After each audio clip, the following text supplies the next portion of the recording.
Right Sunil, thank you.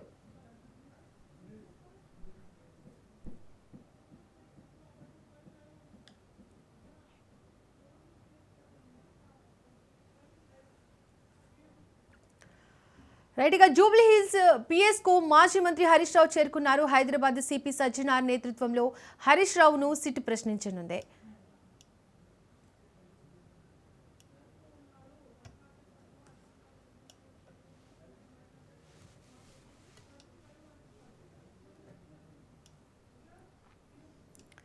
Right, ఇక Jubilee Hills PS కు మాజీ మంత్రి హరీష్ రావు చేరుకున్నారు. హైదరాబాద్ సిపి సజ్జనార్ నేతృత్వంలో హరీష్ రావును సిట్ ప్రశ్నించనున్నారు.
జూబ్లీ హిల్స్ పిఎస్ కు మాజీ మంత్రి హరీష్ రావు చేరుకోనున్నారు. హైదరాబాద్ సిపి సజ్జనార్ నేతృత్వంలో హరీష్ రావును సిట్ విచారించనుంది. రైట్, ఇదే అంశానికి సంబంధించి మరింత సమాచారాన్ని జూబ్లీ హిల్స్ పిఎస్ నుంచి మా ప్రతినిధి ప్రవీణ్ అందిస్తారు. ప్రవీణ్,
బయలుదేరారు.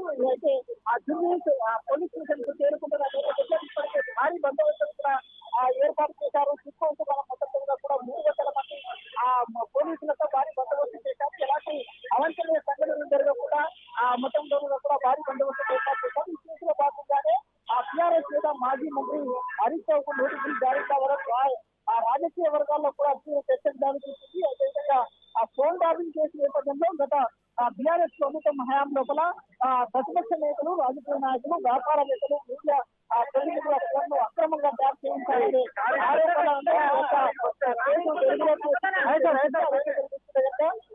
రాష్ట్ర స్పెషల్ ఇంజనీర్ బ్రాంచ్ అయినటువంటి ఎస్ఐబి ద్వారానే ఈ వ్యవహారం మొత్తం తోడుగా కూడా జరిగిన కూడా అనుమానిస్తున్న నేపథ్యంలో అధికార దుర్వినియోగం, వ్యక్తిగత గోప్యత, హక్కుల ఉల్లంఘన వంటి తీవ్రమైన అంశాలు ఇందులో భాగంగా మారాయని కూడా తెలుస్తుంది. ఈ నేపథ్యంలో చూసుకుంటే కనుక హరీష్ రావుకు అయితే 41 అయితే నోటీసులు కాకుండా అయితే మొత్తం 160 నోటీసులు ఇవ్వడం జరిగింది. ఆ 160 నోటీసుల ప్రకారం సాక్షిగా ఆయన అయితే హరీష్ రావును విచారించి ఇందుకు సిద్ధమైనట్టుగా తెలుస్తుంది. ఈ కేసు దర్యాప్తులో భాగంగా అయితే అప్పటి హోంశాఖ, ఇంటెలిజెన్స్ వ్యవస్థ పనితీరు పైన కూడా కీలక ప్రశ్నలు అయితే తలెత్తుకున్నట్టుగా తెలుస్తుంది. ఆ సమయంలో ప్రభుత్వంలోకి కీలక స్థానంలో ఉన్నటువంటి వ్యక్తిగా హరీష్ రావు ఖాతా పైన స్పష్టత కోసం దర్యాప్తు అధికారులు నోటీసులు జారీ చేసినట్లు కూడా ఆ సమాచారం అయితే వస్తుంది. అయితే మొత్తంగా చూసుకుంటే కనుక ఫోన్ ట్యాపింగ్ కి సంబంధించి తీసుకున్నటువంటి నిర్ణయాలు అధికారికంగా ఇచ్చేసిన ఆదేశాలు అయితే ఏమున్నాయి అనే కోణం లోపల కూడా దర్యాప్తు చేయనున్నట్లు తెలిసింది.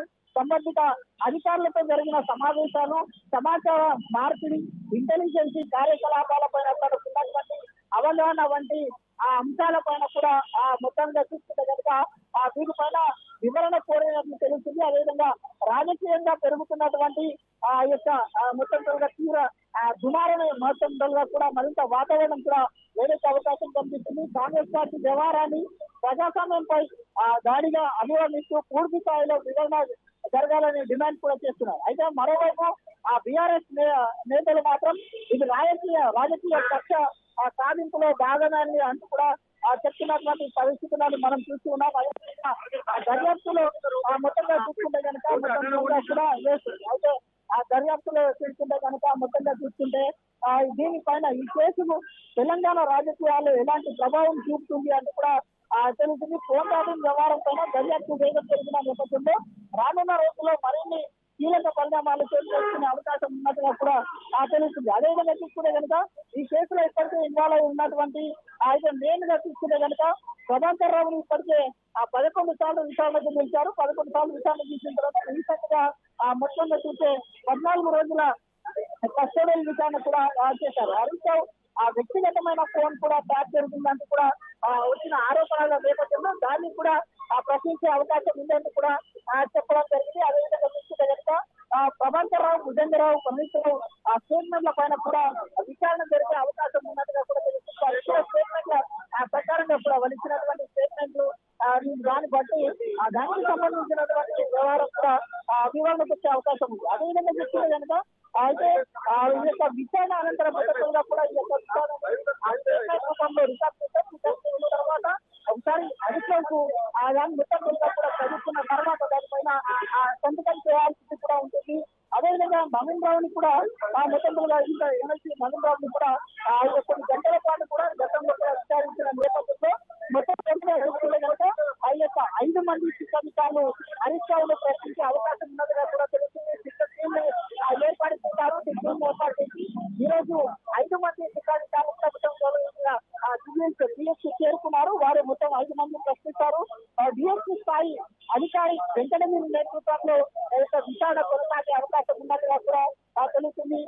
ఈ రోజు విచారణతో పాటు సంతృప్తిగా చెందకపోతే మళ్ళీ విచారణకు అవకాశాలు ఉన్నాయని కూడా తెలుస్తుంది. దాన్ని చూసుకుంటే కూడా ఇప్పటికే మొత్తం చూసుకోవచ్చు.